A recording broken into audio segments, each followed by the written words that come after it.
All right, good evening, folks. I would like to call the Monday, July 24th meeting of Kimberley City Council, regular meeting of Kimberley City Council to order. Before starting tonight, I would just like to express special thoughts to our neighbors at ACOM and the others who are on evacuation alert and evacuation, remain on alert and evacuation. The updates today were fairly positive. It looks like things are coming under control. We hope everybody is able to return to their homes soon. So the meeting here tonight, speaking of COM, is being held on the homelands of the Ktunaxa peoples. Late items. Do we have any, Maurice? There's no late item, Mr. Mayor. All right, hearing none, could I have a mover to adopt the agenda? Councillor Royer moves and Councillor McBain seconds. All those in favor? That motion is carried. Next up, we have adoption of council minutes from the regular meeting held on June the 26th. Could I have a mover, please? Councillor Roberts, thank you. And Councillor McGuire seconds. All those in favor? That motion is carried. All right, we have an absolutely packed agenda tonight with development permits and bylaws coming in. It is great to see. First up, we have a notice of motion that's been put forward by Councillor Cairns.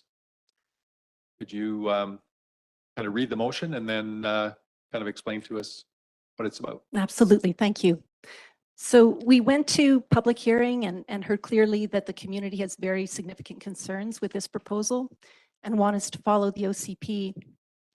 Many asked for an evaluation of the concerns that are being raised. Overall, people didn't oppose change or development generally, but they are very concerned with this rezoning and how it affects long-term community well-being and character. They want to see costs and benefits tallied. And Sue, could you put the motion on the floor first, and then? Okay, I was going to do that just at the end of my short intro, but I can go to that first. And then Okay. we'll move to discussion. Okay. Thank you. Okay. So my motion is that prior to any further readings of bylaws number 2732 and 2733, that staff bring forward a report and recommendations for council's consideration by no later than November 30th, 2023, with the proposed scope of work and cost estimate for a consultant to prepare a report assessing the following.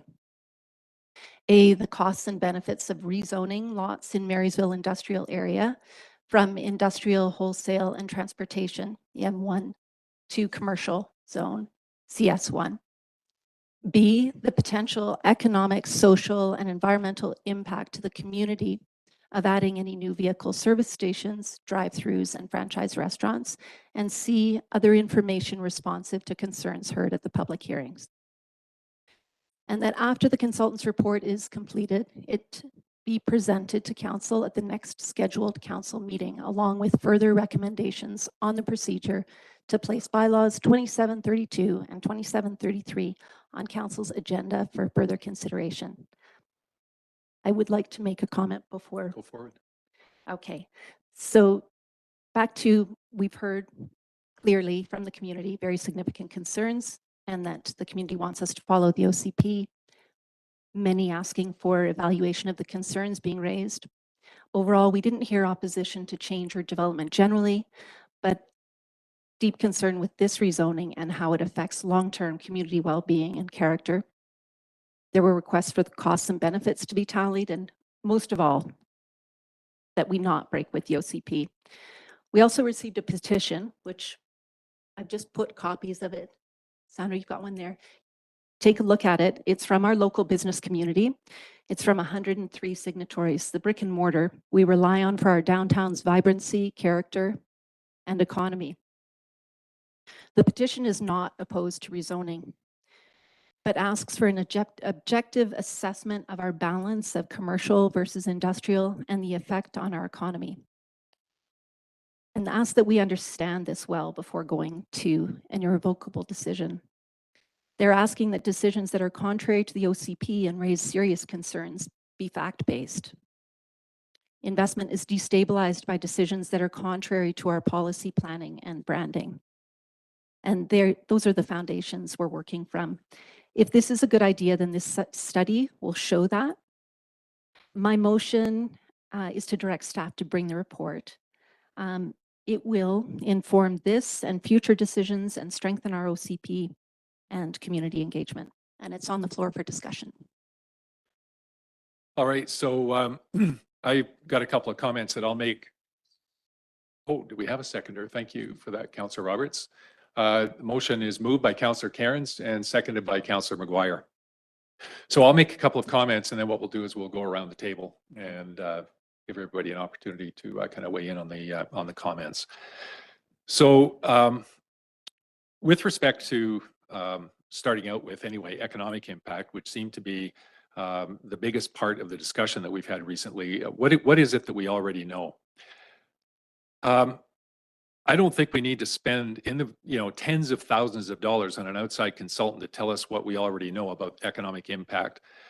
For example, on the taxes side of things, which certainly in June, just about everybody in the community, we heard an awful lot about taxes as the tax bills went out to everybody, so it is important. Save On Foods had a building permit that was in the neighborhood of about $5.8 million, and the 2023 assessment for Save On is $6.7 million.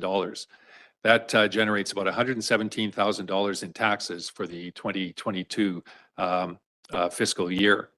This development is larger than Save On, and it will be the second largest taxpayer in Kimberley, the equivalent of more than 50 single-family homes. We also have brand new payroll, which creates new spending coming into the community, and that is for all businesses. This particular fast food business spends 32% of its gross sales on payroll. That translates into about $1 million a year in payroll annually for a $3 million store, and scales up from there. It's expected that this will be in the neighborhood of $1 million to $1.5 million in new disposable income into the community. To put that in perspective, $1 million is equivalent to 2,500 additional visitors per month. That's 83 per night and represents 24% of our 350 accommodation units. It is substantial. This is exclusive of payroll for any of the other proposed businesses in the complex. Repatriation of spending to Cranbrook and many of the 5,000 trips a day is also real. I'd also like to make a comment around the concept of procedural fairness. All applicants must be treated the same within our defined processes. Unless we are prepared to do an impact study for all subsequent applications, we risk litigation for lack of procedural fairness. The exposure is both to the municipality and to councillors personally at the discretion of the proponent. A recent example is Rossland, the city of Rossland, who the courts ruled acted in bad faith when it rejected a string of development permit applications. The insinuation that the Plateau is somehow at risk because of this particular development is quite frankly absurd.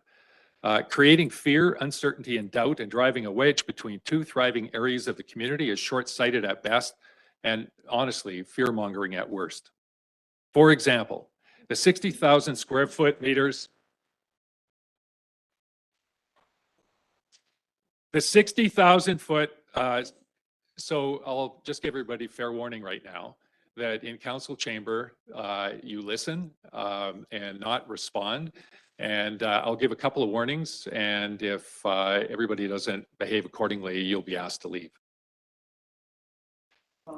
The 60,000 square foot meters versus the 40,000 square foot meters argument expressed in places, including the Bulletin this past week. There are approximately 40 individual parcels in the Plateau, and along the highway in Marysville, there are exactly 6 parcels. And the use cases for commercial along that highway are completely different, as anybody can see in the proposed bylaw. Purcell Collegiate, the Tyee developments, which zoning we've already approved, and the West Castle residential development, which is 60 units, will usher significant commercial growth in Marysville. We should be celebrating this for the businesses in Marysville and not spreading unfounded fear. A simple phone call to Creston or Invermere, which is the newest McDonald's stores, will verify that the insertion of McDonald's into the mix has not had a negative impact on existing businesses. An outside analysis will not tell us anything we don't already know. And as I mentioned earlier, the cost to the taxpayers will be tens of thousands of dollars. This is quite frankly, a delay tactic that will simply extend a period of uncertainty that is only harmful to this investor, to the integrity of the process, and ultimately the community. As far as the OCP is concerned, I think it's important to note in the last 3 or 4 years, we've had 5 changes to the OCP to move residential to commercial, commercial to residential, institutional to commercial, and residential to commercial. I will not be supporting this motion. Thank you. Councillor McGuire. Yeah, I don't have quite as much to say on this. While I do not totally support the motion as presented, I do think it has merit. The zoning proposal is not supported by the professionals we've hired to advise us on these issues, and it goes against our existing OCP. Furthermore, there has been significant community opposition to this proposal. I believe it is ill-advised to proceed with the bylaw without third-party professional analysis that qualifies and quantifies the impacts, both positive and negative, of this development. However, we have not had a second reading of this bylaw since February. And for that reason, I'd like to amend the motion to say that, I'd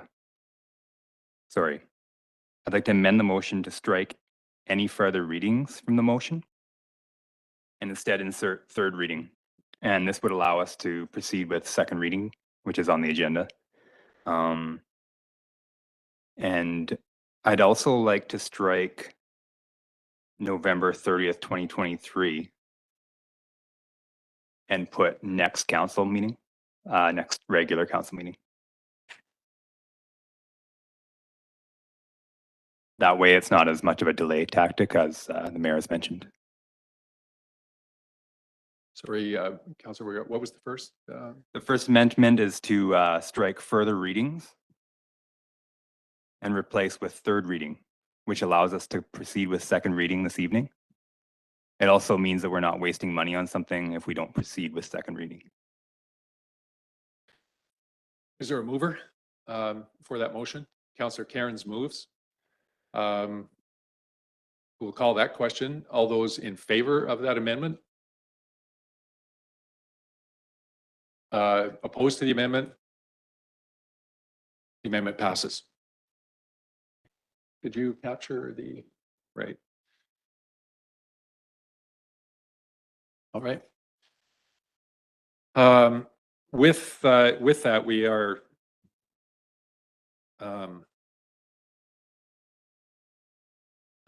we'll go through. Obviously, the motion as amended is still on the floor, so we'll go through and complete the conversation around the table as we started. Did you have anything further to add, Sue? I think we should go around the table Yeah. and hear from others first. Go ahead, Councillor Roberts. Thank you, Mr. Mayor. I'm afraid I agree with you, Mr. Mayor, that there's this presumption that we don't know what we're doing. And I'm very insulted by that, frankly. We've been here a long time. We've done a lot of stuff. We've changed a lot OCP on a number of occasions. And I feel that this is just another way of dragging this out in a way that is not appropriate for anybody who's trying to do something to gain business here. And either we tell them yes or tell them no. But the bottom line is, let's not drag this out any longer. Thank you. Councillor McBain. Yeah, I've got a lot to say, but it's probably on the best served for the next one. But my feeling is, and you guys are both right. We've made changes to the OCP. There's no doubt. But this is a much more significant change, and I think we all can recognize the implications that is pointed out. Don, you made some good points. I'm not disagreeing with some of those points. But I think when we have a situation like this that is going, to be such a dramatic change to OCP, I think it actually makes more sense a lot of ways to, have the proponent bring something like that, an impact study or something similar, that so that we can digest that information and make a more informed decision when we get to that point. Like I said, I've got a lot to discuss when we get to the next item, but just in general, to me that's what would make the most sense moving forward. So I'll just kind of leave that at that. All right. Thank you, Councillor. Councillor Dunneback. Yeah, it's been an interesting topic for sure. I understand from a business point what they see, but I look at a big blank slate here for us as a community to build something that could be really potentially awesome for us. And to have a study done so we have a datum would be beneficial down the line and in the future for all of us, so that it's done properly, and to be able to offer the whole industrial area water and sewer on the city's behalf, I think would be the foundation that we need to start with, and not worry about changing zoning. Let's get something that is saleable to everybody. We have new businesses in the industrial park that are going to have to put in septic systems in lieu of not having that. And I think that it seems like chopping off your nose to spite your face, and a lot of money that they can maybe invest in their future and the community's future as well. So I'm in support of a study. So we have a good datum to build off of and start a foundation for our future. Thank you, Councillor. Councillor Royer. I just curious, when you sign a petition, shouldn't the business people be aware of how much it costs to get an assessment done? You know, you don't just sign something and think, hey, you know, how much is it going to cost the taxpayers? And you know, Don, you nailed it on the nose. You know, we can't have favoritism here. You know, we got to do it for everybody now. If we start this with one component, we got to do it for everybody. I mean, we got to draw a line somewhere. So, you know, I looked at all these signatures, and I know most of these people with their business. I own a business, and the majority of them, it would not affect them at all. So I'm opposed of, anyways, I'll leave it at that. Okay. Thank you, Councillor Royer. Go ahead, Sorry, Councillor one more Roberts. The one thing that that I feel, having had the opportunity in my life of careers to do all kinds of studies, the one thing I've learned over the years is it's just another guess. We can use all the details we've got today and guess at what it's going to turn out. We're going to hire somebody for a big amount of money so they can guess at what might happen. We have so many things that can happen to us, whether it's forest fires or flooding or COVID or mismanagement or so many other things that are going to penetrate the guess, that I really have a hard time deciding that we should put money at yet another guess. It just feels so fruitless to me. Either we know what we're doing or we don't know what we're doing. I think all of us were voted for, elected, because people who chose to vote for us had some sense that we knew what we were doing and could speak on their behalf. So that's where I'm having a little bit of difficulty, is we were elected to speak on their behalf. They chose us. Maybe I didn't get everybody's vote, but by virtue of having this job, I need to speak for everybody. And so I'm speaking that I don't want us spending their money in this way. Thank you. Councillor Cairns.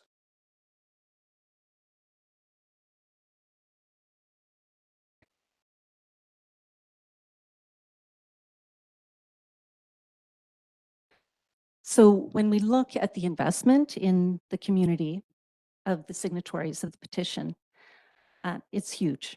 And the simple fact is that, you know, investment is destabilized by decisions that are contrary to our policy planning and branding, and it goes elsewhere.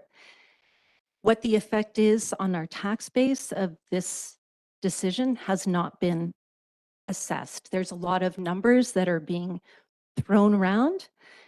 Let's get the cost sheet out. Let's actually see what these figures are. There are many examples from BC, from Canada, from across North America of decisions where communities have done this with highway commercial and it results in things that are not beneficial to the community. We don't want to shoot ourselves in the foot with a zoning decision that we think is going to take us in one direction and ends up undermining it overall. And that really is the only benefit of this decision in the big picture of what we have heard from the community is that they do not want us to deviate from the OCP. So in terms of setting a precedent for this as a way to go forward on all future applications is simply not the case, because this is specifically in this situation where it deviates very significantly from our official community plan, which is our agreement with the community. And it also is contrary to everything we have heard from community and from subject matter experts. And on that line, I want to remind everyone, myself included, that we are not the experts. We are here to represent the community. As Mr. Mayor, as you reminded us in your article of the Kimberley Bulletin in March, our job is to do what is in the best long-term interests of the community. We're operating under oath of office to do that. We have a community charter and a standard of responsible conduct for local government elected leaders. And how do we assess what's in the best interest of the community in these times that we're in? These are complex times. We have climate change, we have housing crisis, we have a labor crisis, we have health crises. Our role is to be impartial, to listen and provide good, responsible governance, setting policy and regulation that reflects what we've heard. The only way to know that we are operating in the best interest of the community is by ensuring that the information that we're relying on is unbiased. And that means relying on information that is transparent from experts in their disciplines and community members who engage in the process transparently and are experts in their own right. If it's not transparent, then it's not available for scrutiny and it's not part of the information that needs to be publicly available for supporting a rationale. Here we are with a balance of information overwhelmingly opposed. So any approval moving forward at this stage is based only on opinion and bias without this study. I'm going to continue and just say, can we look our kids in the eye and tell them how our decision helps move the dial for long-term well-being? If this is a good idea, then this study will show that and provide reasons for decision that are transparent and accountable to our constituents. Let's use this opportunity with engaged stakeholders and community to set ourselves up for a better future. And this study would bring data and guidance for a better informed approach for strengthening our OCP and economic development going forward, rather than one-off changes to our OCP, which inadvertently bring us in a direction that the community hasn't chosen.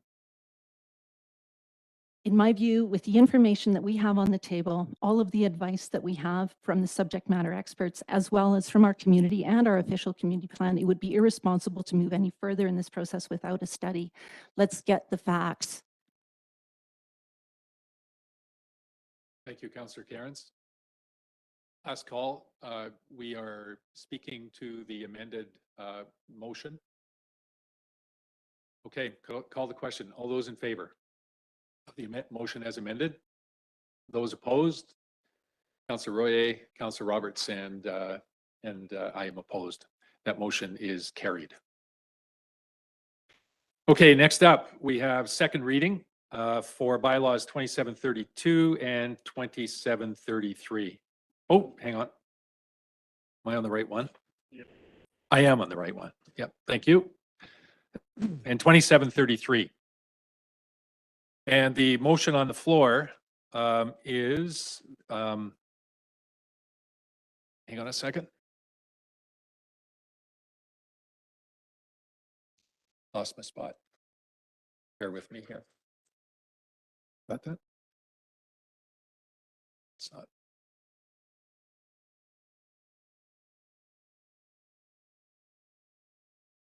Sorry, folks, just hang on one second.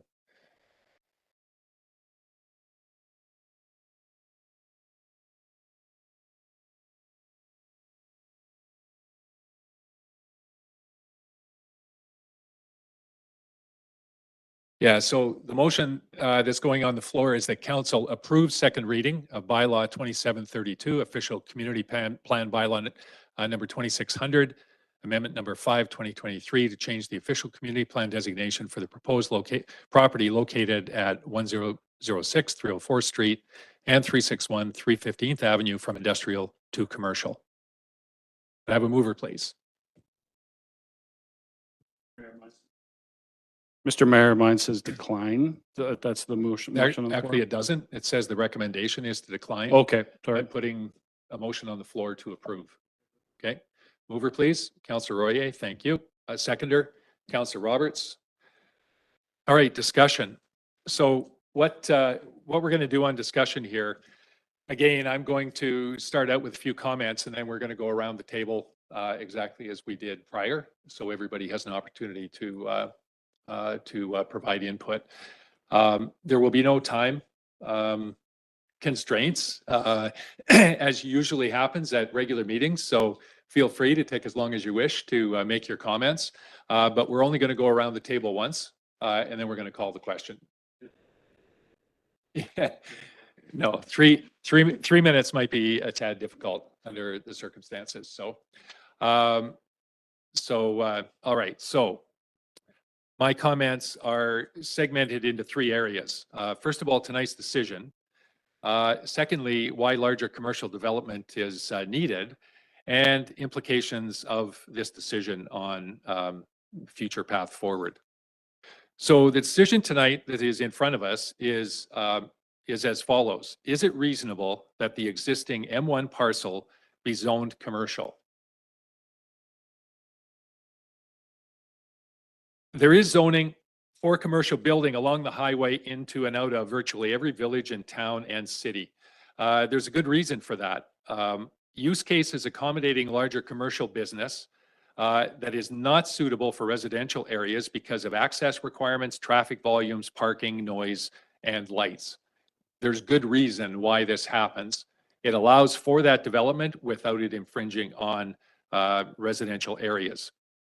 There is no other place in Kimberley suitable for larger commercial activity, and industrial lands, on the other hand, are actually quite plentiful here in Kimberley. 22 of the 34 parcels in the Marysville Business Park are raw land. If parcels the same size were allocated on the Jim Ogilvie bench area, there would be another 18 parcels. And this is in addition to another 10 acres of M2 zoned land on Knighton Avenue. At our rate of attraction, there is at least 50 years worth of land available for light industry and 0 for larger commercial services.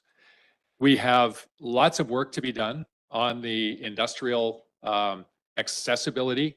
The land is there to be had. Accessibility needs to be worked on. And that's the job of staff to get that done. Our community is growing. 2,000 additional people since 2006 with little new commercial building of any kind, large or small. The vacuum that was created by the closure of the Sullivan has taken 20 years to use up existing commercial inventories, of which there are still some in place. Investors are now seeking opportunity as our population grows to develop now and grow with the community. And we're not just talking about this particular developer, we're talking about developments of many different kinds. The upgrade to the Overweighty store is a great example of this investment. I've already made reference to the OCP and the fact that the OCP is not a prescriptive rule book. It's a high-level document. It is a guideline. And it's impossible, and it's this way because it's impossible to predict what is going to happen in the community and what the community needs are going to be for the next 5 to 10 years, which is the lifespan of the OCP. And this is why there is allowance for OCP modifications as needed and approved by council. We have examples. I briefly made reference to residential to commercial lands that are allowing Purcell Collegiate to move forward. Residential to commercial and parks, recreation, and open space to commercial in order to facilitate the Save on Foods upgrade or new building. A change from commercial to residential on Marsden Avenue, which is a property that remains vacant today. And a change from institutional to commercial at 520 Wallinger, which is allowing Stoke Bakery and Coffee Shop to move forward. There was also a change in residential commercial at 2325 Warren Avenue, which is the 4 Tyee rental buildings. This council approved both of those changes to the OCP, those latter changes to the OCP, and rightly so.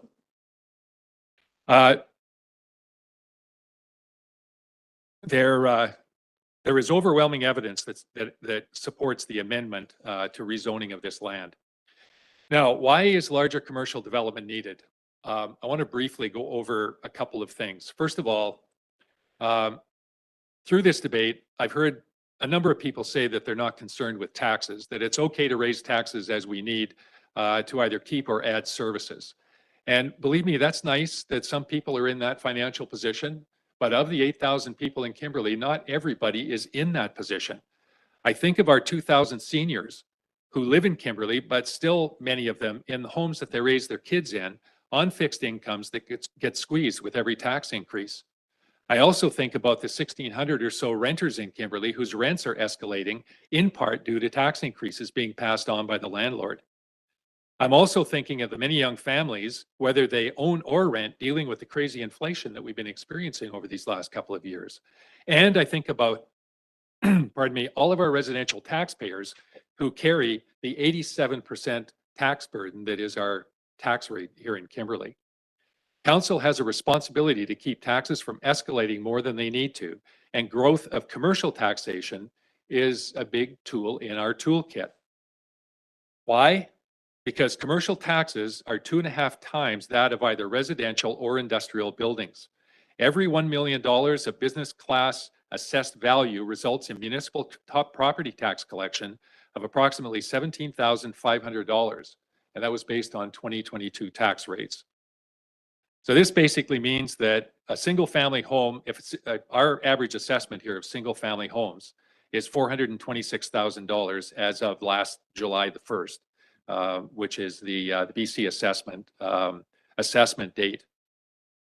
And we would need 50 single-family homes assessed at $426,000 to bring in the same amount of taxes that an $8 million business class property brings in. And this development is larger than Save-On, which, as I mentioned earlier, has been assessed at $6.8 million. So those numbers are not exorbitant. Adding 2,000 people since 2006 with virtually no increase in commercial building. And remember, businesses are not taxed, properties are taxed. No new building means no new taxes. And as population grows, demand for broader services increases. Much of that is now going to Cranbrook. Cranbrook is both our strategic advantage and also holding us back from supplying many services here in Kimberley. In 2022, there were 230,000 unique visitors to Kimberley. 130,000 of those stayed in accommodation. The other 100,000 were so-called day trips that emanated from a number of different places. The 130,000 is equivalent to 10,000 people added to the population, essentially doubling our population. It is a huge part of the market that is servicing our businesses here in Kimberley today. And continuous addition of services are required to keep us competitive with the other resort municipalities in this, in the East Kootenays in particular, and the Kootenays in general. I would add that repatriating Cranbrook spend adds money to our community, plus it takes cars off the highway, of which there are about 5,000 trips a day right now. And when it comes to commercial and light industry, they're not mutually exclusive. It's not one or the other. In fact, we need a balance of both. Light industry focus is on jobs, commercial focus is services for residents, and both produce taxes. Now, the third point I want to touch on here is implications of the decision. And this is really about investment in the community in general. Investment is attracted, not chosen. I heard so many times during the public forum and in conversations that I've had with folks in the community over the last several months, why can't we do this? Or why can't we do that? Surely this is better. And that may very well be true, but there isn't somebody there writing the check in order to make that happen. They're the ones that need to invest in the community to make those alternate things happen. The city provides a series of guidelines for investors. The OCP, various bylaws and policies that define the box for potential investments. As long as the investment broadly fits inside those defined lines, it is welcome. A particular business type or the number of a particular business type, for example, coffee shops or service stations, is determined by the market, not by city council or staff. Residents get to support or not support a particular business. And if en masse we don't support it, the doors close and they go elsewhere. That's the way the market works. Investment is the lifeblood of any community, and no one will invest in a community where council decides who gets in and who does not. It is risk money for the entrepreneur who will rise and fall with their ability to provide value to the community. Any other approach and that money is going to go elsewhere. That would include any business with better paying jobs. Without investment, the community eventually becomes unsustainable. Investors do not put their money where it will be lost. Savvy investors look to invest in communities on the rise, so their investment grows with the community. And all investors do extensive due diligence before committing to any community. They look to fill gaps, to enhance or provide new services not currently available. They look to places where others are investing, particularly A-list customers. Certainly Jim Pattison falls into that category. The result is benefit for the community and the investor. The role of the municipality is to create an environment that attracts investment, not judge it. Kimberley's demographics have evolved from that of a company town to an incredibly diverse community, and each of us need to put our personal bias aside for what is in the best interest of the entire community. And I have one final comment. We were elected to make decisions, both easy and hard, that are in the best interest of the entire community. We all around this table have been weighing the pros and cons the past few months. Each of us has done our homework. I have talked to hundreds of people in the last 6 months, listened at the public hearing, and analyzed all of the data that is available. The entirety of evidence supports rezoning of this land. I support it, and I ask council to do the same. Thank you. Councillor McGuire. We'll go the same way. I tried to keep mine short, but we'll see. Okay. At your leisure. Thanks, Mr. Mayor. So I wanted to begin with saying that I agree that this M1 industrial area in Marysville is long overdue for some positive changes. The area is massive and largely underutilized. The roads are largely unpaved or in terrible misrepair, and the area is not even currently serviced for sewer. Furthermore, when I read the current M1 zoning bylaw, I'm not inspired by what would fit into this area under the existing zoning. However, I feel like the tides are shifting. A new sewer service to this area is in the works, from my understanding. Also, with the newer M2 zoning changes impacting the lots at the back of this development, and with development permits already coming in, this industrial park has a huge opportunity to transform into a vibrant light industrial park. If this was a zoning request to switch from M1 to this new M2 zoning, I would back it 100%. I may even have supported a change to C1 commercial zoning at this location, but this proposal is something different. CS1 zoning is an entirely new zone specifically designed for this development. It promotes a low-density development that caters to cookie-cutter franchises that do very little to increase tourism or culture within our community. It goes beyond this by including service stations as a primary use. With the slow conversion to electric vehicles, Kimberley has an opportunity to strategically locate charging infrastructure closer to existing commercial zones. In this way, drivers have an opportunity to shop while they charge. This zoning proposal encourages the opposite by mandating the installation of fast chargers on the outskirts of town. For context, there are no existing fast chargers. This would be the only fast charger in town. Our community can only eat so much food and drink so much coffee. The proposed development will compete directly with existing coffee shops, restaurants, grocery stores, gas stations, and car washes. while in my opinion, doing very little to attract new spending into our community. These lands are currently zoned as light industrial specifically to attract a diversity in our job market and to encourage the development and retention of a higher paid job within our community. By rezoning to commercial, we lose this opportunity.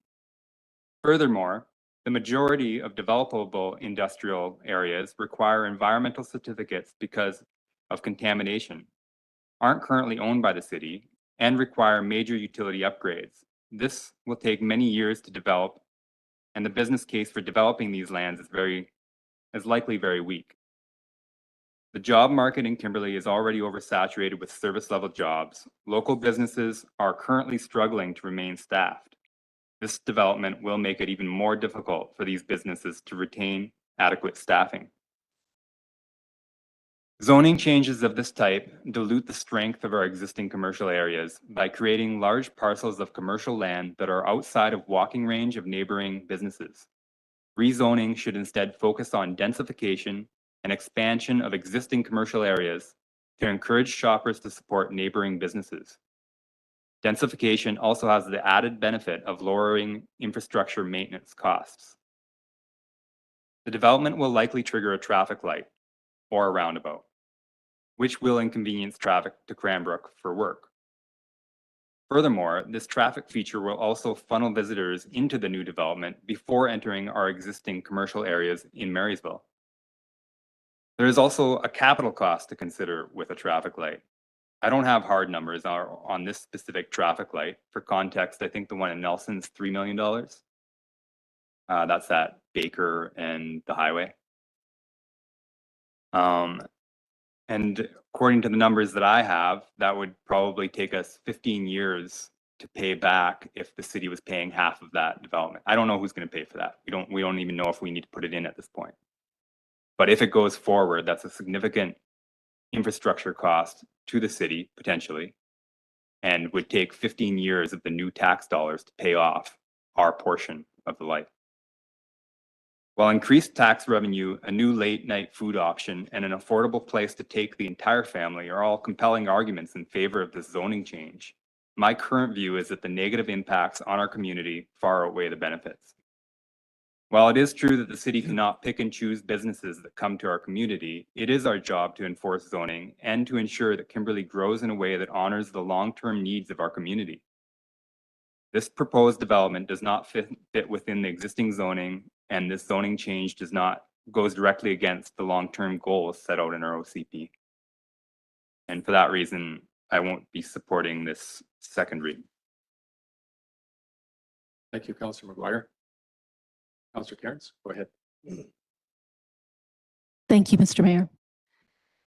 So just to preface it with, this application is not a general rezoning for commercial uses that fill a gap.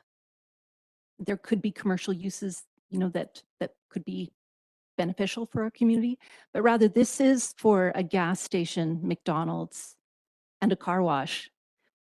Our investors our investors expect that we will diversify our economy according to our economic development policy and our industrial land use policy, and not intensify competition in those areas that are already very well served.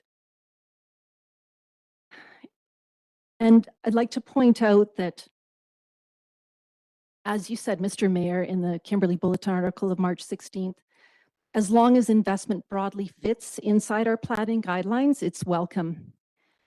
Well, this application does not fit broadly. It's counter to our community plan in every respect, including our vision, our priorities, and our zoning, including that of our policy on economic development and use of industrial lands. Our plan is our agreement with the community for shaping our future, and we have heard loud and clear not to change this.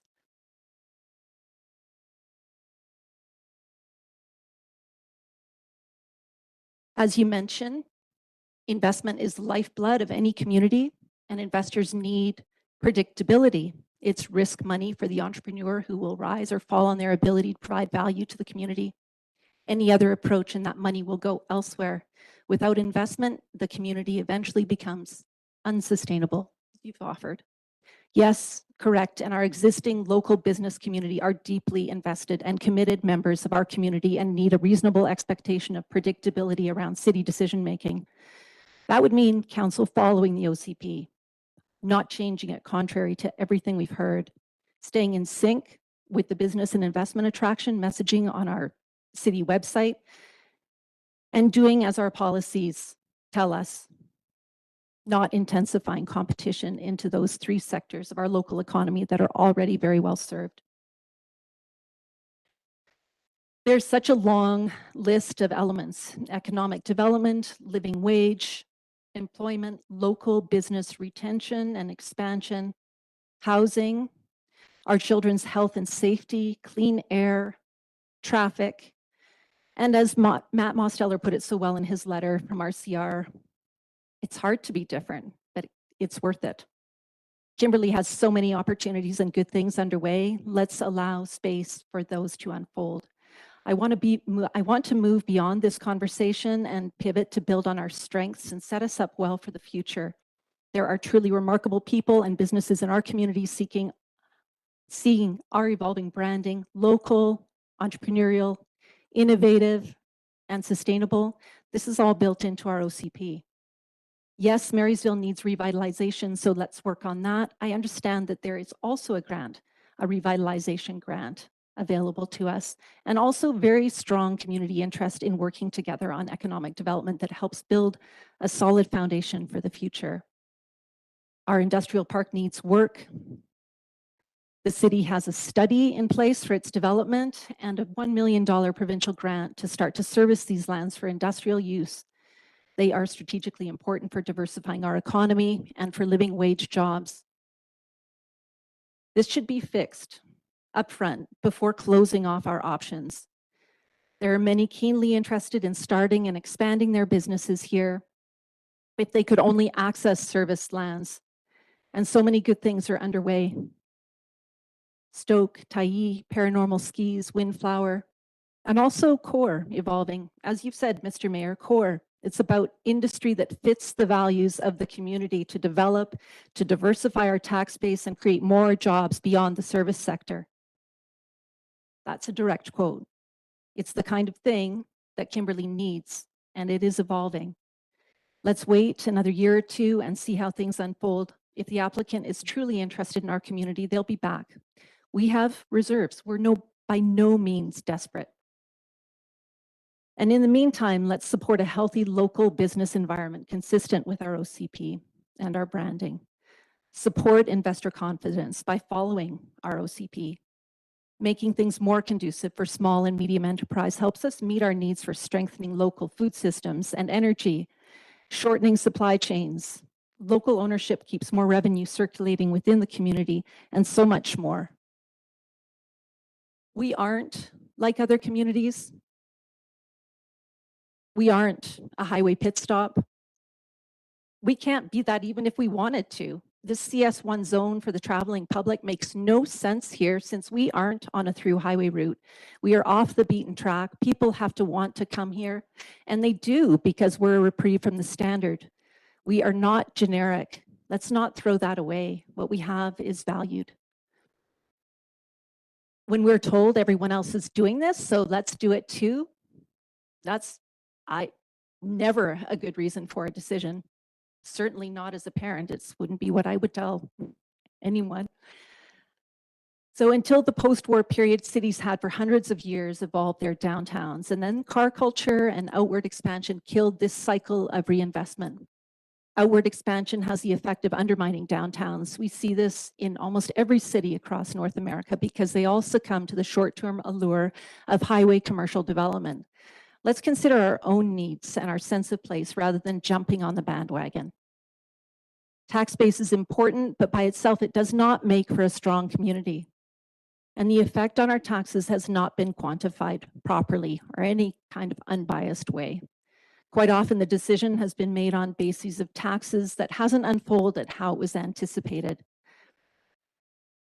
If that's the reason to go for it, then we need to get the cost sheet out and run the numbers. Instead, let's do the work on our OCP up front. Doing one-off decisions that are contrary, is reactive, and will take us in a direction that isn't what we've agreed to. We can say no to opportunities that don't fit the community plan and its vision and policies. In fact, it's our job when so many red flags have been raised. Let's do the work on Marysville industrial lands up front. We have a grant and a study. Let's allow this to unfold. For anyone who is providing an opinion based on what they think the silent majority thinks, or what you think is good for the silent majority, well, that is simply opinion. It's not transparent, and is frankly, it's not how democracy works. It's not a valid reason for decision. The information that we can draw on for a transparent decision is the information that's available to the public to review. That's in the staff reports, the public hearings, the letters, and other reports or documents that the public can access. I would suggest to everyone that if you're voting counter to all we have heard, what are your reasons? We owe that to the public. We're under an oath to serve. Be clear. Thank you. Thank you, Councillor Carrots. Go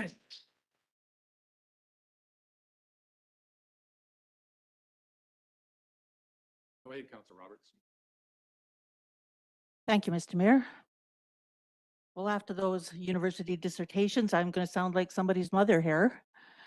I want to point out that I'm not required to enter into any discussion on this subject. I can just choose to just vote. And I'm not going to do that. Because after 9 years of serving on council, I'd like to address my remarks to all the hundreds of people that I've spoken with and have chosen to speak with me and phone me and talk to me on the street over the past 6 months. And I'm not kidding when I say it's hundreds. So I have a few points that I'd like you to hear. First, I'm absolutely astonished at the amount of hysteria, misinformation, bullying, and disrespect that this issue has brought out in the community. I'm stunned. I have never seen another issue ever bring out the worst in people, and I am standing back aghast. And if this keeps up, somebody says, if that's democracy, well, I don't want to have a part of that kind of democracy, frankly, if it's not going to be respectful, and I'm out of here. Secondly, I'd like to clarify a couple of simple housekeeping items. No matter what some TV station wants to call Kimberley, we are not a quaint small town. We're a thriving, complex city that was incorporated 79 years ago in March of 1944. We had a large enough population in the mid-60s to cause the province to require us to pay for our own protective services at a cost of some millions of dollars per year. When we lost our major industry, we lost over 1,000 citizens, which was basically a whole generation of people who needed to go elsewhere to work. The recovery of the city was largely based on our tourism-style amenities. Festivals were created and investments were made by the city to build campgrounds, golf courses, and the convention center. Every effort was made and continues to be made to attract clean businesses that can enhance the area with jobs and opportunities. The board and members of our local credit union, where I was the manager, agreed to use our savings deposits and be proactive in saving our city. We ultimately financed approximately 80% of all the development that took place, as no Canadian bank would touch a dying mining town. We're proud of our population, and it has regained and surpassed what it did because of the hard work of the entire community and the council and staff of the city during those really difficult times. Folks talk about the ethos of Kimberley, but what they fail to grasp is that the soul of this community was formed before many of you even arrived. You would be well advised not to try to rob the long-term residents of that soul. And I speak this statement because that's what they're telling me. Rather, you should recognize it and enhance it. It's the reason you were attracted here in the first place. So why am I telling you this, you ask? Well, I'm telling you this because you've managed to get this issue all out of perspective in your panic to join this furor. It brings me to my third point, which is perspective. A while back, I attended a Union of BC Municipalities session on whether or not British Columbia should legalize marijuana.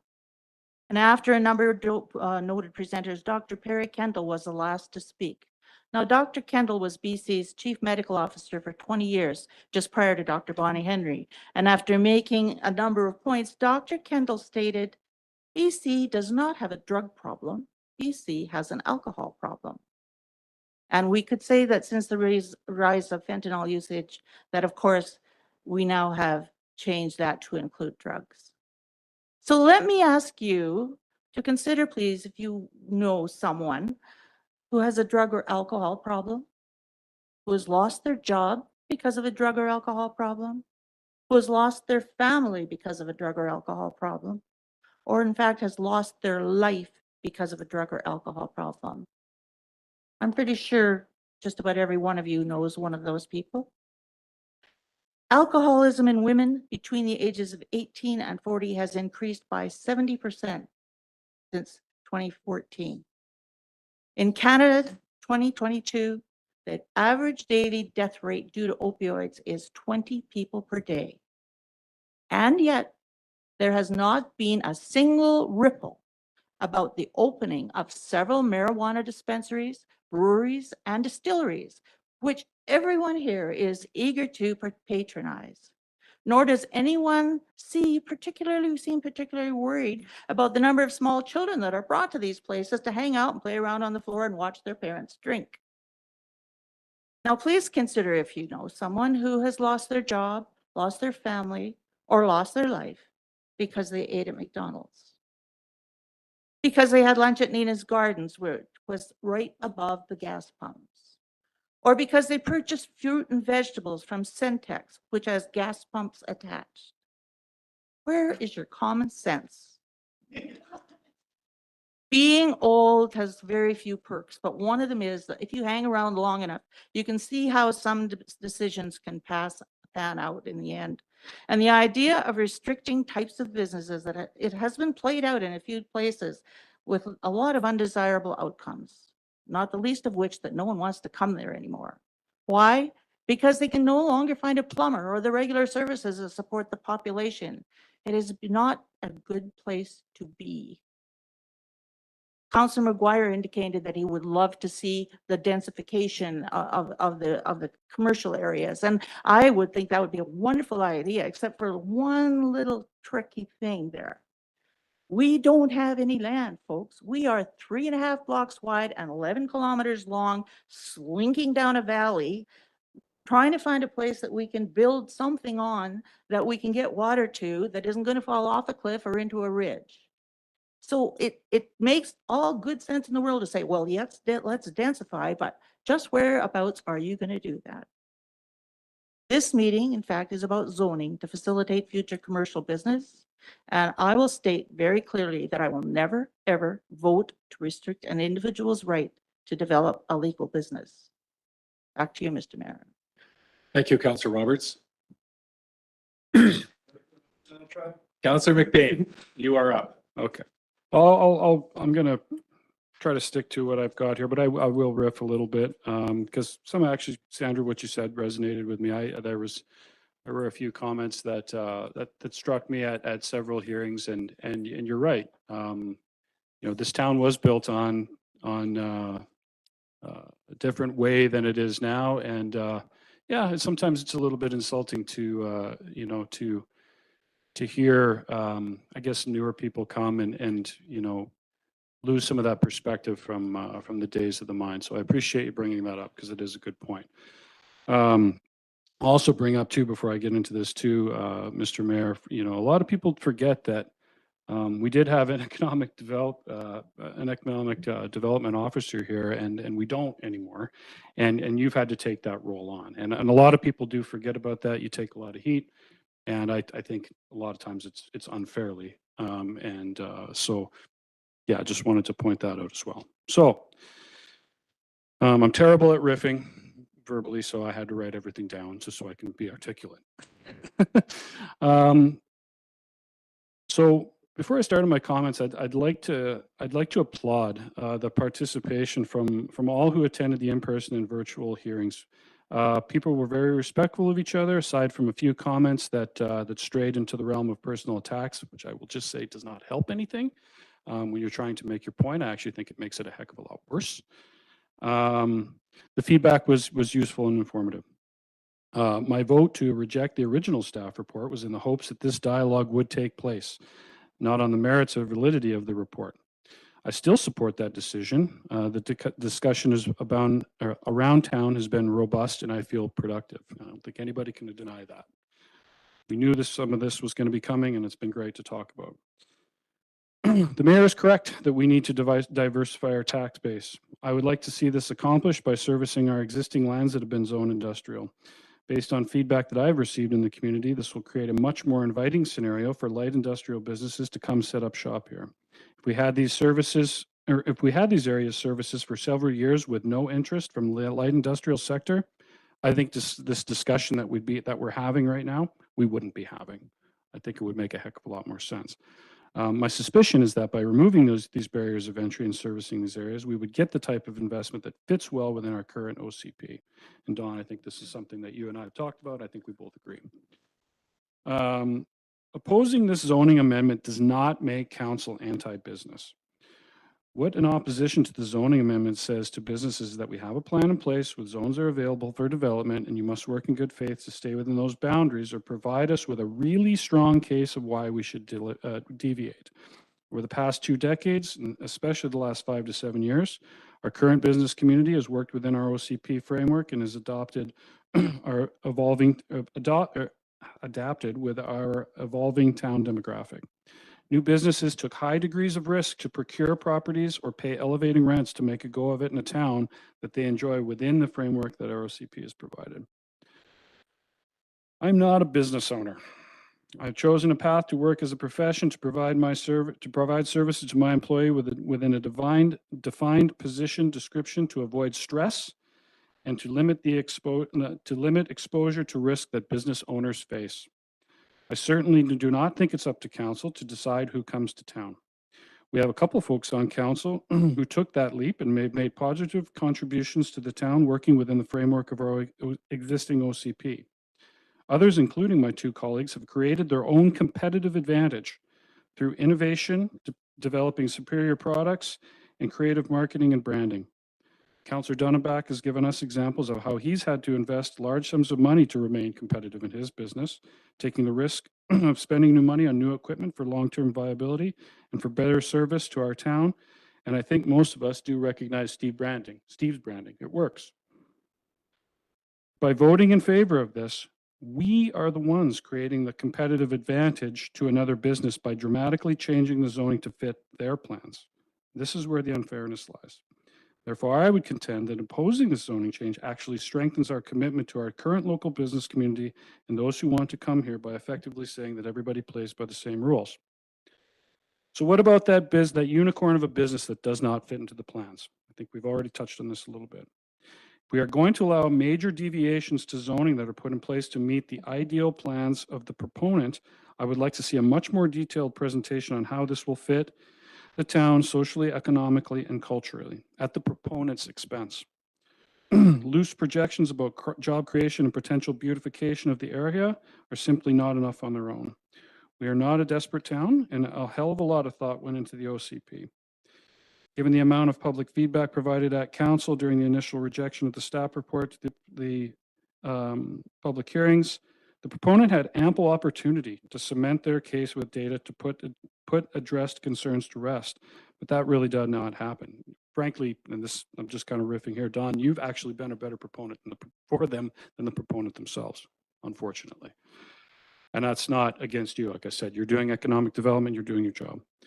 So what I'm saying is if you're asking us to work, for us to work outside the framework to make a proposal work for you, then go the extra mile and provide us with an impact study or something similar that makes us more of a complete case why we should make such of a change. Think of it as a cost that offsets the savings of not having to acquire a new property. With respect to the health ramifications of having McDonald's come to town, we've heard well-intentioned and valid concerns from our local doctors and concerned citizens. However, no one is obligated to go to McDonald's or any other business if they choose to. I fully admit to enjoying a Big Mac from time to time, knowing full well that it is not the most nutritious meal I can throw down. So my message simply is if you don't like it, don't go there. Kind of to your point, Sandra. If McDonald's wants to come to our town, they're welcome to come. Their commercial space is currently available, land that could be purchased or space to be leased. Think the empty lot in the Platzel and think where Dog and Suds used to be across the street from Blarchmont School was a burger joint. Council would have effectively no say in McDonald's using one of those spaces to make a go of it, just like any other business. It's not the ideal scenario for the proponent, given that they already own the land of which we are discussing. So from a business perspective, the zoning change makes sense for them. But does that mean that we are obliged to make that happen? No. Kimberley has its quirks, to Sandra's point, and our current business owners adapted by using what was available at the time. Let's not forget that A&W was a pop shop and a video store in the past. Referencing the resistance to a touchless car wash facility, it was accurately pointed out that a $10 to $15 car wash is a separate market than the self-serve options available to residents now. Absolutely true. And I personally believe a touchless car wash would be awesome to have. I don't think we need to make a zoning change to make that happen. Personally, I'd like to see it up in Kimberley. That's not my decision, just an opine. As for another gas station, we've argued that McDonald's or another fast food restaurant in town is filling a gap in service, which absolutely could be true. But I would rhetorically ask anyone in this room, is another gas station a service gap that we are missing in town? Because I've never had an issue getting fuel that I need for my vehicle with the number of stations that we have currently. To move forward with a major zoning change based on speculation and not much else opens the door to others to circumvent the OCP framework that our current business owners had to navigate. Though this is also speculation, I'll fully admit that.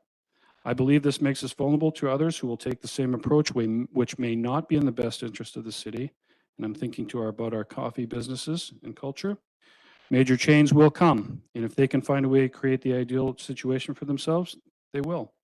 So if they're going to come, let's at least have them come in a way that fits in the plan that many people spent a lot of time developing.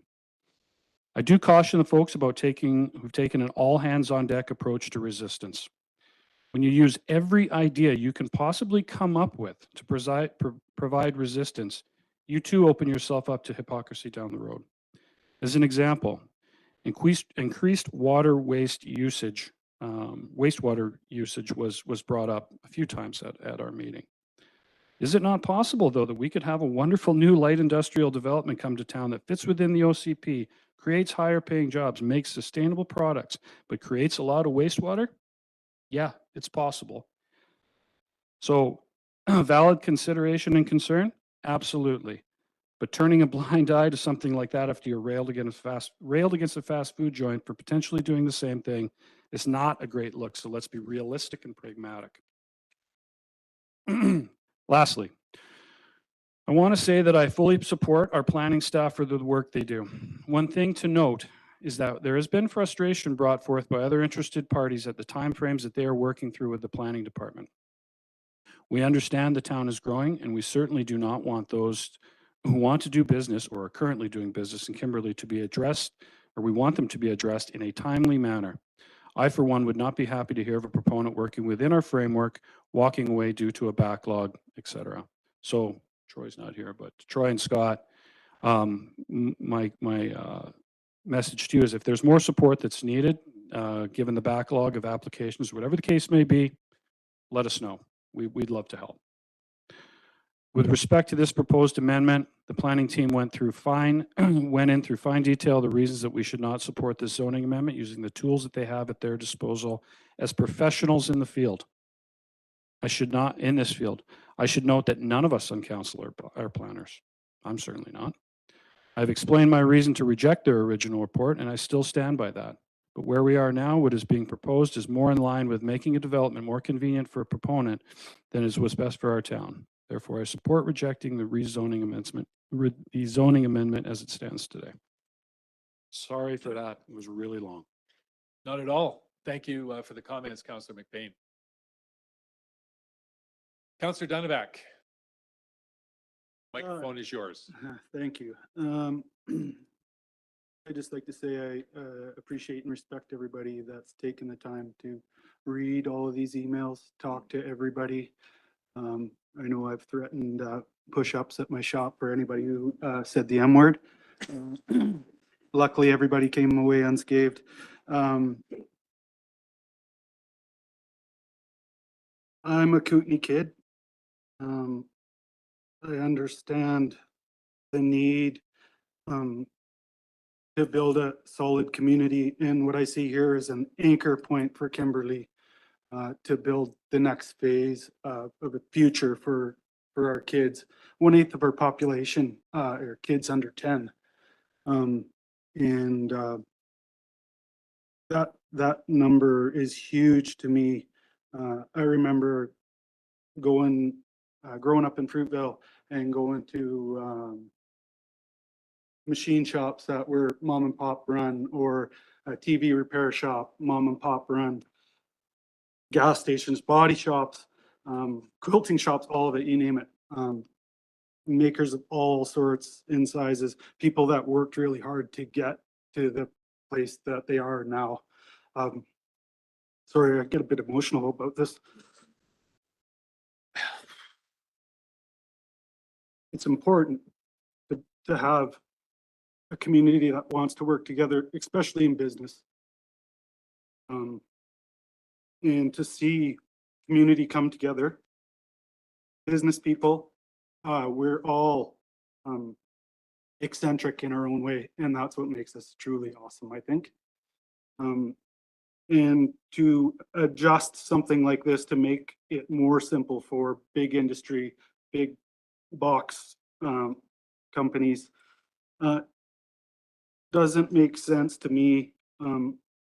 I see a place where we could have green space, we can have shops, fabrication shops, all kinds of things that would essentially employ a lot of people, the potential for people to also live on the property, which it becomes an affordable housing issue that would sort of help in a way that people can invest just in one property, live there, also employ people in the town that make enough money to actually give back to the community through taxes and afford to buy a house and not just be a renter, and invest in our future. I currently employ 6 people. And the youngest one is 21 years old and can't move out of her house.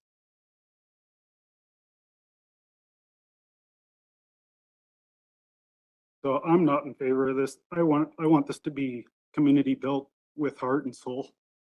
And I think that we need to have water and sewer and a solid plan before we do anything with it. And clean up what we have right now too, because it's a mess. That's my 2 bits. All right, awesome. Thanks very much, Councillor Dunneback. Councillor Royer, you get the final. Thank you, Don. I'd like to start thinking about the community, who we are. And the minority don't have to worry about paying higher taxes. The majority does. They worry about rent, they worry about strata fees, they worry about increases, everything. That's a concern of mine. Another thing that I have concern is they didn't even touch on it today, is our possible $35 million community loan. How are we going to pay that? Like, we can't just hope that that'll take care of itself. And the other one is our hourly rate cost of living is much higher than Cranbrook. We can't stop the high taxes, but we can control the spike by doing something. I'm not going to get into the OCP because I think we've talked about enough about that tonight.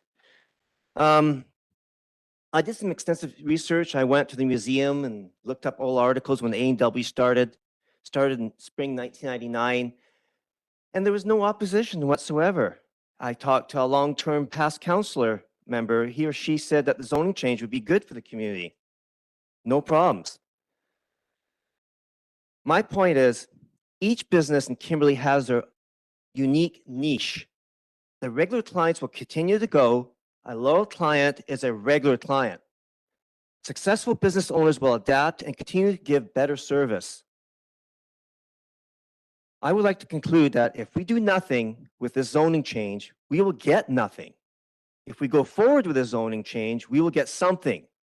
The minority of the community is concerned about losing Kimberley's identity. I would like to ask the question, did Kimberley lose their identity when the solar panels were sold? Did we lose our identity when we sold the campground? Did we lose our identity when we sold the golf course? No, our community benefited. Change is good. So I'm in favor of voting the second reading because the community will benefit. Kimberley will always be a better place. Thank you. Thanks, Councillor Royer.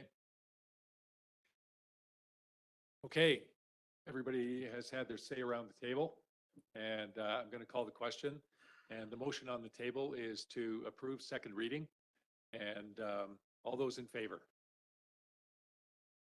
Those opposed? Councillor Cairns, McGuire, McBain, and Dunneback are opposed. That motion is defeated. All right, thanks, Council, for the robust conversation around the table. Much more to come, no doubt. Okay, that took a little over an hour to roll through. We have a lot of other business to get through here, so let's get on with it. First up is the zoning amendment for bylaw 2747, which is 419 Alpine Crescent. And the motion on the floor is the council approve first, second, and third reading of this particular bylaw. I have a mover, please. Councillor Cairns moves and Councillor Royer seconds. Do we have any, this has been before us a couple of times. I think we know what this is about. Anybody got any questions? All those in favor?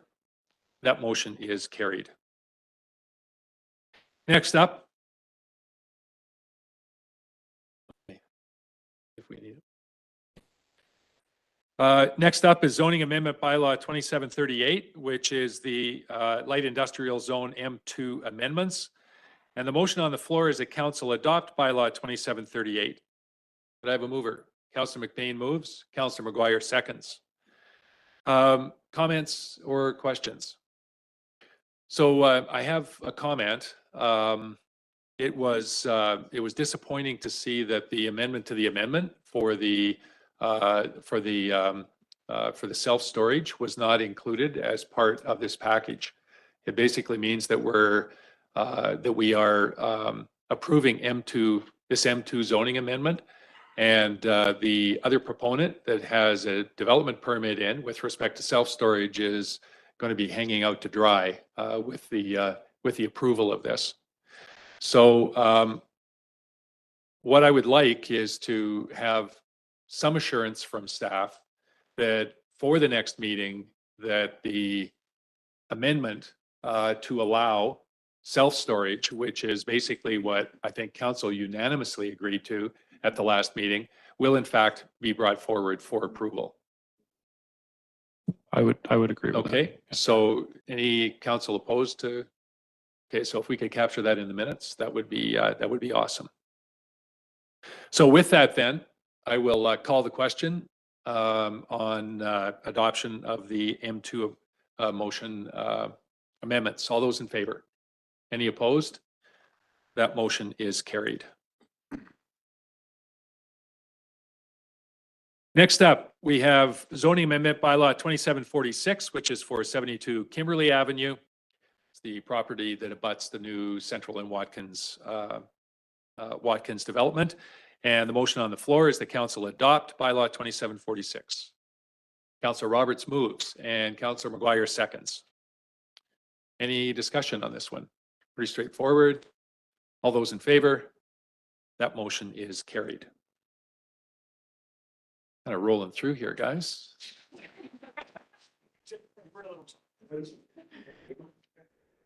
Okay, next up, we have the development permit for 2325 Warren Avenue. And this is the 4-building, 8-unit rental development being put in place by Tyee Homes. And the motion on the floor is that council approve development permit the development permit to allow for the construction of 2 fourplexes on the land specifically known as 2325 Warren Avenue, according to the plans attached to the report and subject to the conditions as outlined in the agenda. Could I have a mover, please? Councillor Royer, thank you. Councillor McBain seconds. Go ahead, Councillor Roberts. Could I ask you about this? To me, an awful lot of.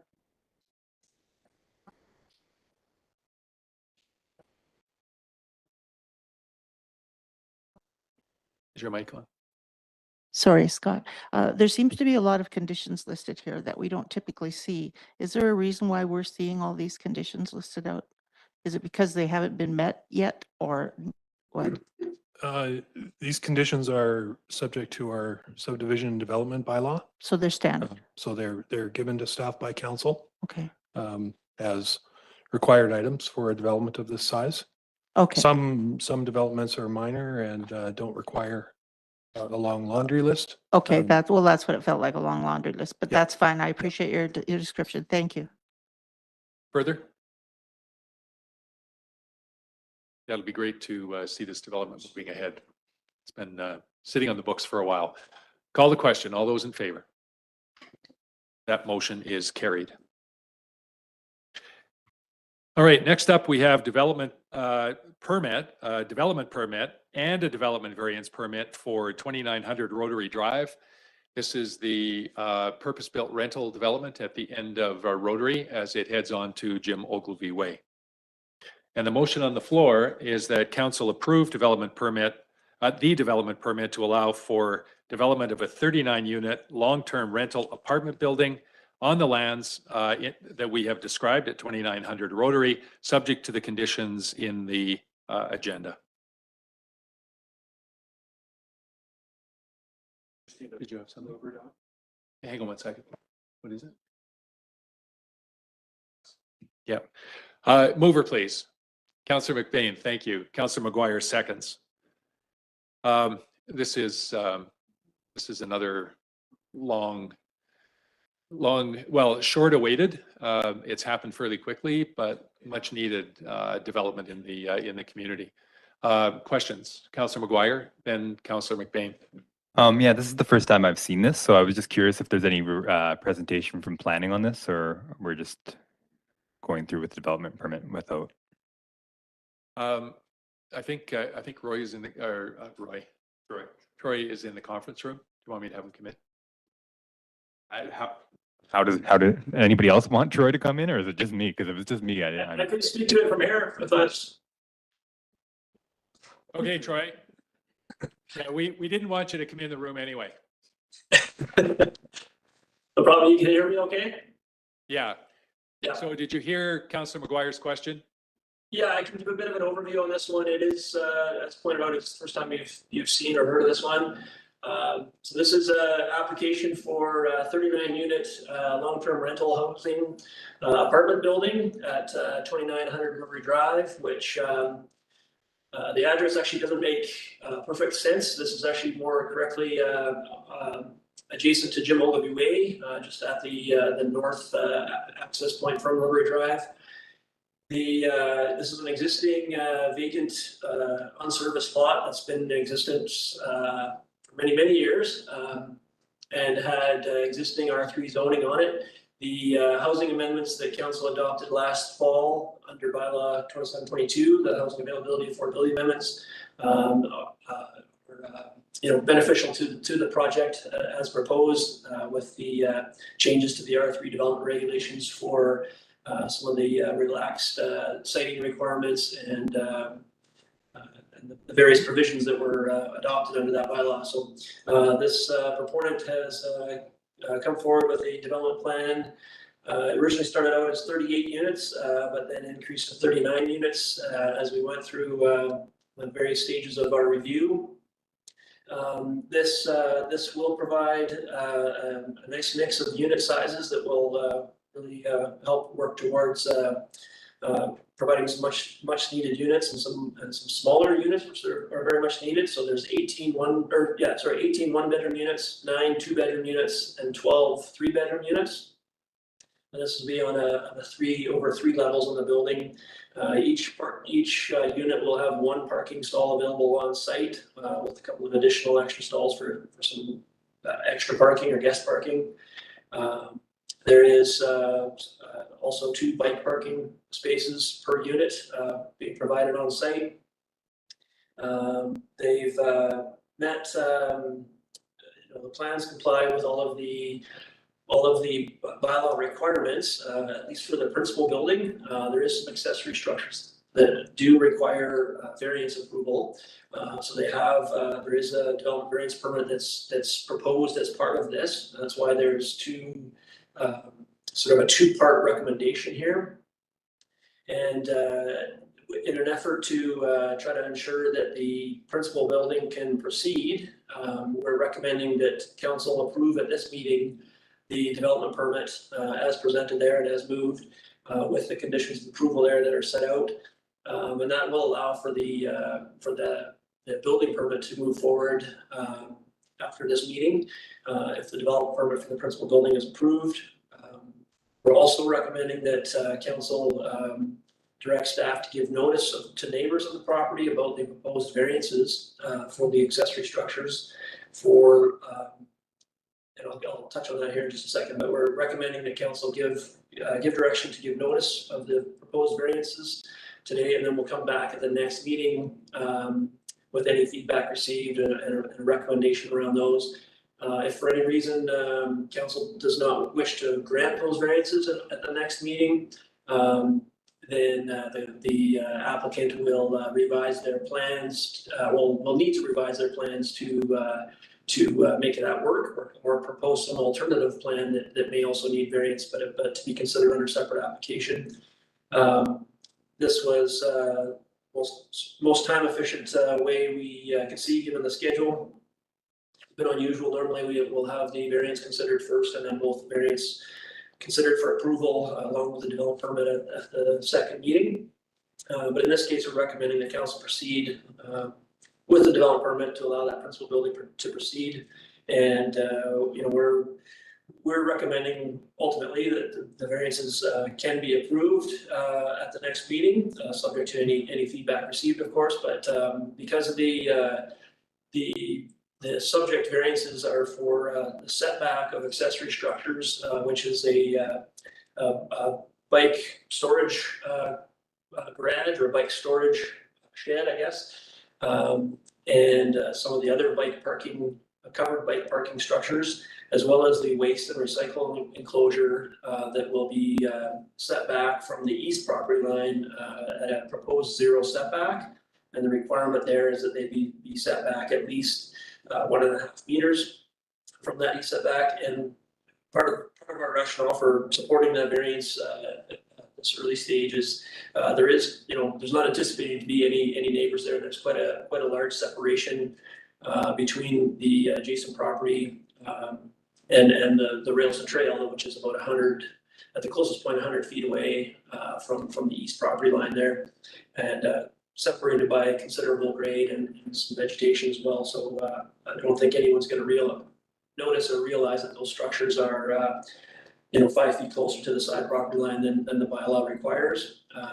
Should have the nearest neighbor, as neighbors are to the north of the site across the Black Bear Crescent road dedication, which in this area is unimproved road dedication. So I think, hopefully council's read through the report. Otherwise, it has a good understanding the plans are attached there. Like I said, the principal building and the overall development plan otherwise complies with all of the bylaw requirements. There's 2 sections of the bylaw related to the structures there, accessory structures that require variance consideration. But at this meeting, we're just recommending the council approve the development permit that allow the building permit to proceed here in the next couple of weeks or so, and then we'll be coming back to the next meeting for consideration of final approval of the variance. Thanks, Troy. Go ahead, Councillor. Yeah, just a couple questions. I don't think we've seen a development of this size in quite some time for residential buildings, and I'm just curious how resourced we are to handle this on the planning and building side of things. And also, I have a question around the address, whether that's going to be fixed at some point to be addressed off of Jim Ogilvie Way, just so that there's no confusion once this building opens. Yeah, to your second question, we will be looking closely at the addressing, and I think we likely will be changing that. We'll consult with emergency services staff on that as well to make sure that we get an appropriate address in place there. And your first question as well, we've managed to deal with the development review to this stage. There's a number of professionals involved in this project, given the type of building and type of occupancy there. So there's architects, engineers, of many different types involved in the design, and then also through field review construction. Our building official, our level 3 building official will be involved in overseeing this project. And we'll in conjunction with the professionals that are involved and hired by the applicant, I don't anticipate any problems with managing that. Part of the review I mentioned in the report is we are waiting on the final details of servicing study on this. Some of the changes that are made to the building design to require fire sprinklers and firewall separations in there helps get the building design and construction into compliance with the fire flow capacity ratings of the fire underwriter survey. So that's we're comfortable there. We're waiting for the final modeling results to kind of verify all that, but from all the preliminary information, we don't see any concern there. That's why we're recommending. If there is anything that does come from the final report, the applicant has acknowledged and accepted they may need to fine tune those plans at the building permit stage. And again, we'll have no problem, taking care of that at the building permit stage. Further? Nope. You're good? Yeah. You answered all Councillor McBain's questions. Thank you, Troy. You're welcome. Thank you. Go ahead, Councillor Dunneback. This is awesome to see this getting going so quick here. I guess a concern that I have is Black Bear Crescent, which will be a thoroughfare for this new facility, which at best is a 1-lane road in the summer. And my concern is that there's going to be mass congestion with that many units, probably 2 cars per unit. I think that there should be some kind of traffic study done or presented as well, so that we know that we have a safe thoroughfare passage. There's also a bike lane right there that ends abruptly. I just think that there should be a little bit more looked at before it's Comments, Troy? Go ahead. I should have clarified earlier that this development will not be utilizing Black Bear Crescent at all. There's no direct access to or from the site from Black Bear Crescent. The section of Black Bear Crescent that's just to the north of the site is presently just kind of an informal gravel lane at that section, and I know that in the capital planning program, they're looking at basically just looping that through the lane rather than improving that section of that block just north of the site. So that informal lane will be disconnected, discontinued, and the direct access to and from the site will be from Jim Ogilvie Way. So there'll be a one-way access into the site. The more southerly access will be the one-way in, and then a one-way exit onto Jim Ogilvie Way from the parking lot. There is some, I think some general concern, I guess, but our review with engineering and folks involved there is that you know, that intersection will be able to accommodate that level of traffic and you know, there's also you know, decent connectivity to you know, nearby trails, that kind of thing too, that will hopefully allow for a lot of the residents here to walk or cycle or use other modes of travel than just their cars as well. Thanks, Troy. Anything further? Okay, hearing none, call the question. All those in favor? Any opposed? That motion is carried. Second piece of this is that council instruct corporate officer to issue notice to neighbors for this particular property for the variances outlined in the agenda. Councillor McBain, thank you. And Councillor Roberts seconds. All those in favor? That motion is carried. Okay, next up, we have another development permit, this for number 200 316th Avenue, which is the Stoke Juice beverage production facility. And the motion is that council approve the development permit to allow the development of the Stoke Juice beverage production facility, subject to the conditions outlined in the agenda. Mover, please. Councillor Royer, thank you. And Councillor McBain seconds. Discussion. Go ahead, Councillor McGuire. Yeah, I just feel like we haven't had any report on the grant for $1 million for sewer, and I'm just curious how this ties into this development, or if it possibly could. This might be a question for the future. I don't know, but I'm assuming that this development permit includes a septic system, and my preference would be that it had a sewer connection. It does include septic at this point. If we get the sewer project together and it does in fact go to the end of whatever that avenue is up there, then if we can get that in with expeditiously, then you know it would tie in. Okay. Go ahead, Alistair. Yeah, we would certainly push the council forward. That would also be our directive. If you're able to accelerate that in any way, it would be huge. Kevin pointed out that it would save us a lot of money, and it would.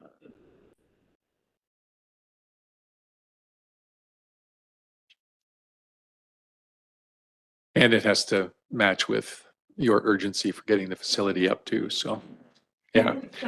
Okay, further questions? All those in favor? The motion is carried. All right, next up, we have the quarterly permit activity report. And the motion is that council receive the report. Mover, please. Councillor McGuire, thank you. Councillor Royer seconds. Troy, did you want to give us a kind of a summary of the high points, I guess, kind of what's changed and kind of what's the trend? Yes, thank you, Mr. Mayor. Yeah, so our second quarter, I think, is a more positive report than the first quarter. I think we had some concerns with the low level of new permit activity and new dwelling units, particularly in that first quarter. But I think at the time I had suggested that we're anticipating some more permits being issued in the second quarter to drive up those numbers a bit. And thankfully for me, I guess that's mostly true. So some of the large permits for the multi-unit development down in Marysville, beside between Mark Creek and Purcell Golf, we've issued the full permits there for the first two 10-unit apartment buildings there. So there's going to be 20 units that got added there, and then of course a number of additional 2-unit projects and single-unit projects as well.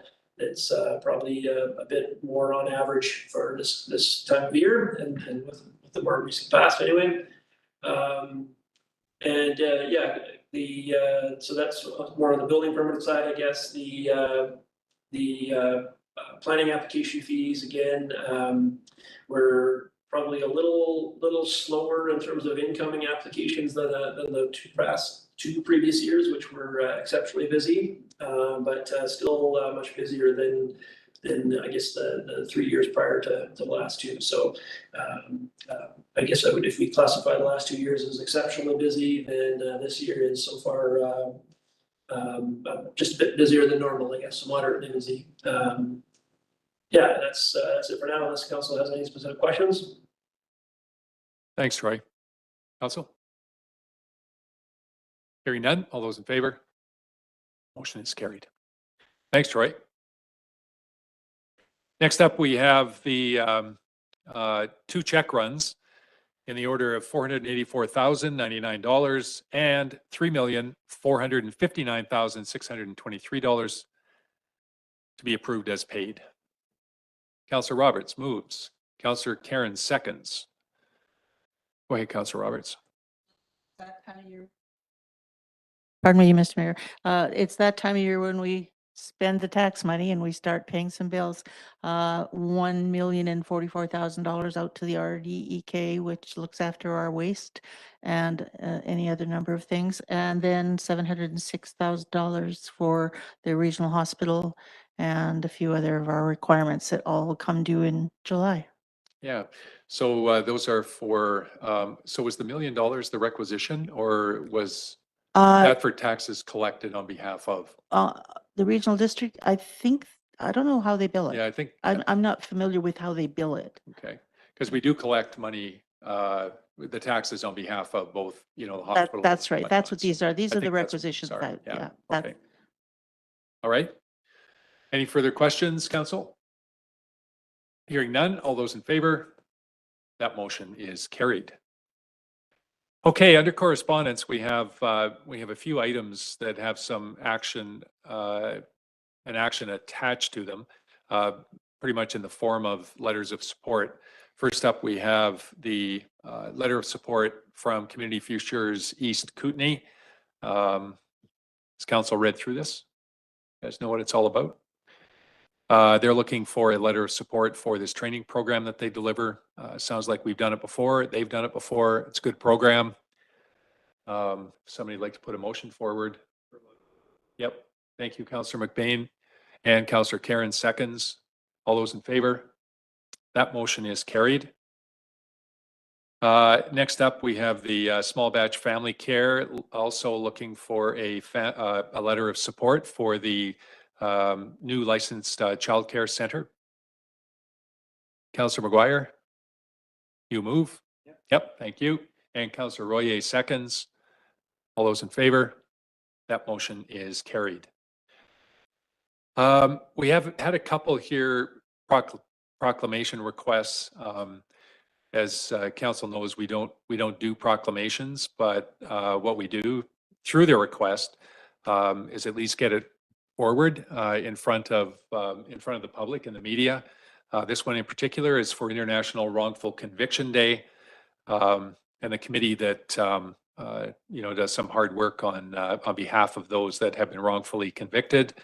I believe we also send a note off to the proponent indicating why a proclamation was not given, and expressing, you know, support for the effort, kind of the usual. That was the same on National Drowning Prevention Week. Same letter to go out to those folks. So I guess I should have first put a motion on the table to receive all of the correspondence. Okay, thank you, Councillor McBain. A seconder, Councillor Roberts, thank you. Go ahead. Yeah, just the letter at the end from Nicole Corin. I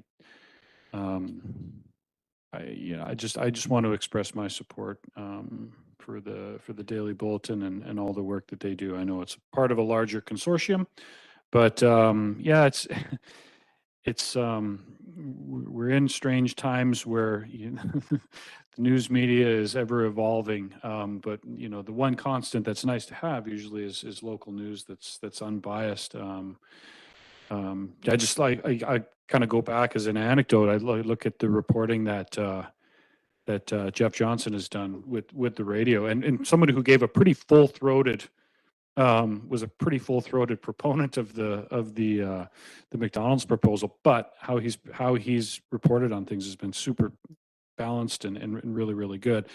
And it just exemplifies the need to support local media in providing us with unbiased work. So Yeah, I think it's great. Thank you for that. Yeah. This in particular was from the Black Press, so I can't speak to the, we don't actually spend money with the radio stations. However, we have had conversations with Nicole, both Pam and myself.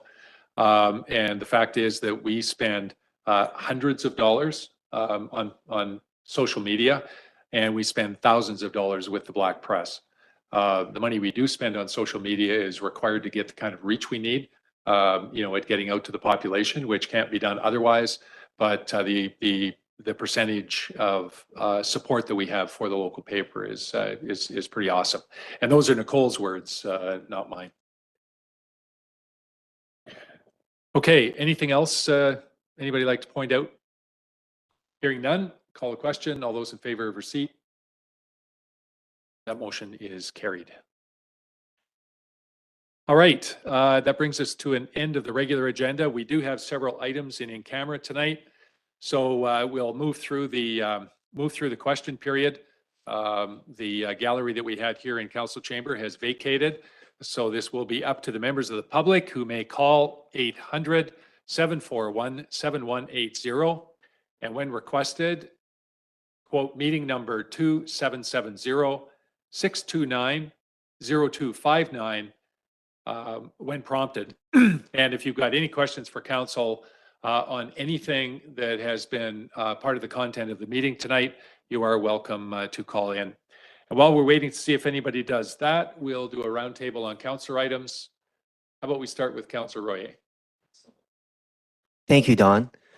I haven't had too many board meetings lately, but I have participated in two events, June and July.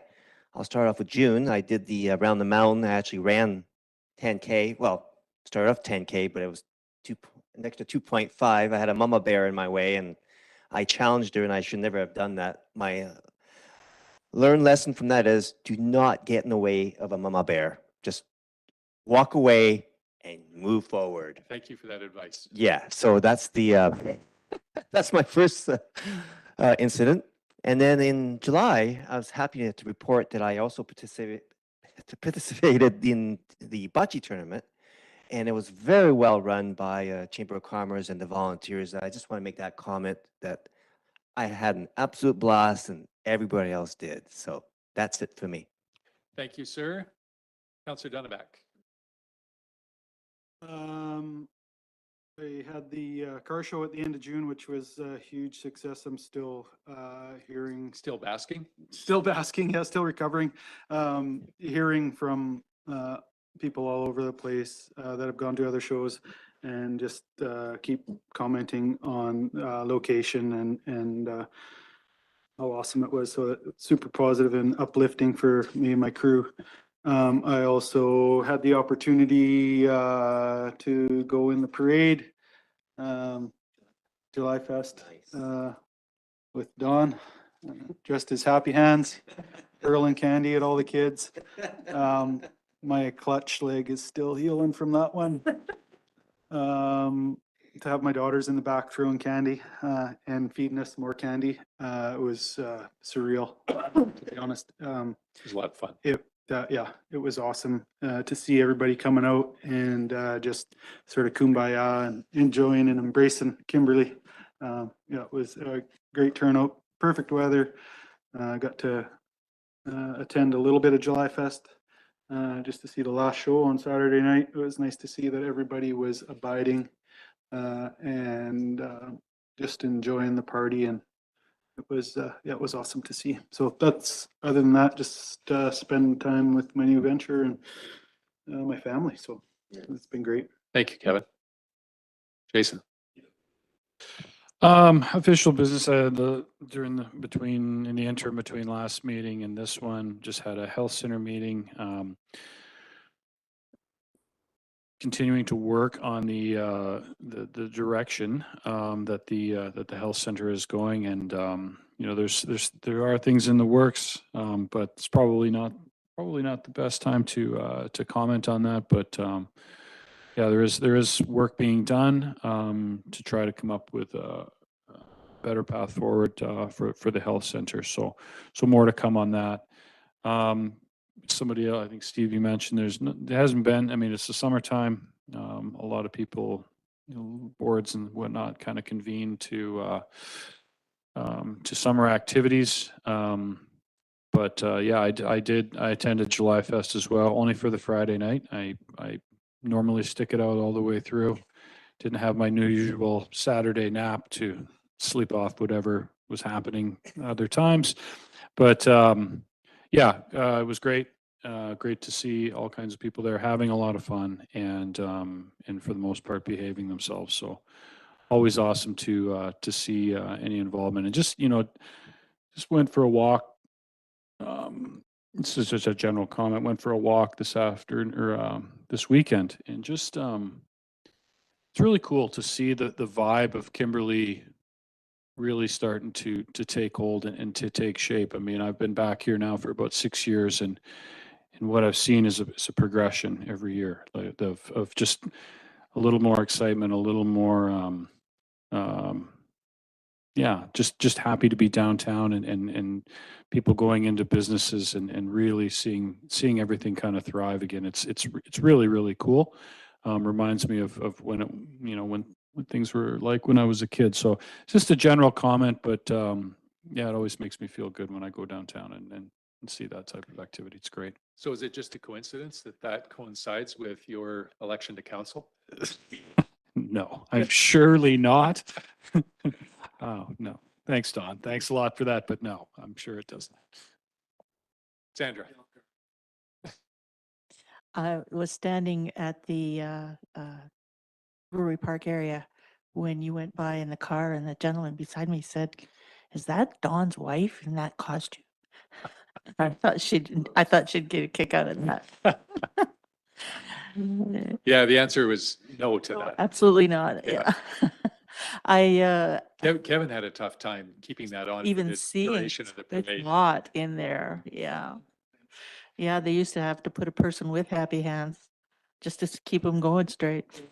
On Further? official business, I was in attendance at the Arts Council meeting, and they've been gathering more information with regard to their stage that they're working on with Nicole from operations or from Parks and Rec, I guess it is. And they're looking right now at what the landscaping is going to look like. They're getting some special designs done there, and they're also reviewing the state of affairs regarding their outdoor signage, which is pretty much in need of repair and replacement right now. So that's what they've got up the stream. They've got a bunch of summer programs going on for kids.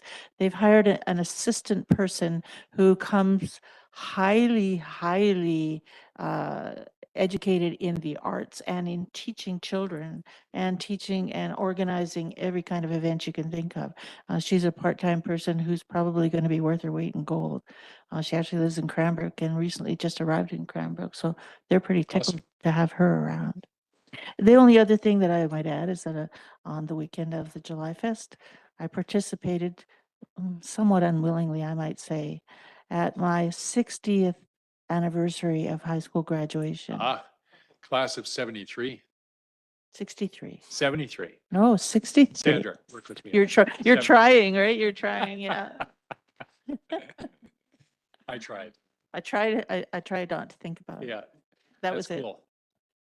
Thank you. Sue? Yep, we are. Thank you. And just quickly, Bob Gray, the wildfire ecologist, has offered to provide an update to the city on his proposal for building wildfire resilience around the community, in particular the watershed.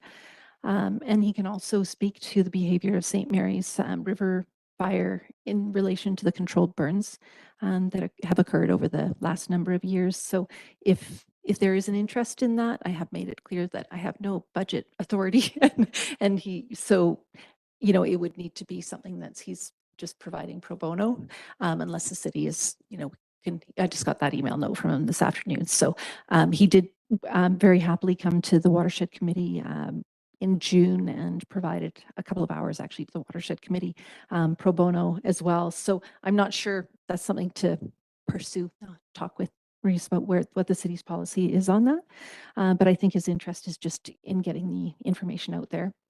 And then in terms of July Fest, I had the great pleasure and honor of actually driving the rickshaw trike, which was great.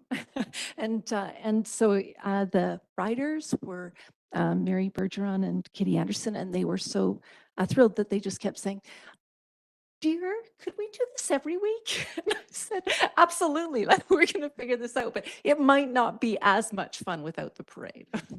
But true. it's very, very fun, and looking for a spot if there was anywhere downtown where there was an interest in actually storing that, which makes it, otherwise it's back and forth up to town site, which is hard.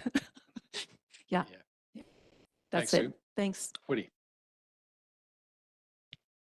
Yeah, I unfortunately missed the parade. I was volunteering at the bocce grounds, but I did enjoy the weekend for sure. Saw a few of you out there. And other than that, I did tour the food bank the other day, and I was quite impressed with the work that's been done to the old Echo Field building, Echo Care. And yeah, it's magnificent. They've got solar panels and gardens and a tractor and all kinds of ideas and plans and excitement and energy, and it's just really good to see that type of volunteerism in our community that's going to support the families in need with the inflated cost of food and housing these days. Thanks, Woody. Couple of things of note over the past while. Big kudos to the fire department for their role in the Canada Day celebrations. Will and the boys did an awesome job. It was a great day, and it's really unfortunate that the duck race is still, or is no longer, I mean, it's been gone for many years now, but it's really unfortunate that we still don't do it. It was a hallmark of Canada Day. And if there is an organization that has some energy that wants to bring that back, it would be good. Yes, Kevin. I'll gladly bring that back at next year's car show. I don't know that the cars would float down the river quite the way the ducks do. Can make floating Hot Wheels. I attended the East Kootenay Association of Substance ECAS. What does ECAS stand for? I can never remember that. East Kootenay Services. Thank you very much, Scott. Their AGM that introduced the new executive director they have, or new general manager, Jamie Jenkins, who in the course of that AGM exhibited, I think, the kind of leadership that organizations like ECAS need. I think she's going to be an incredible addition to that service.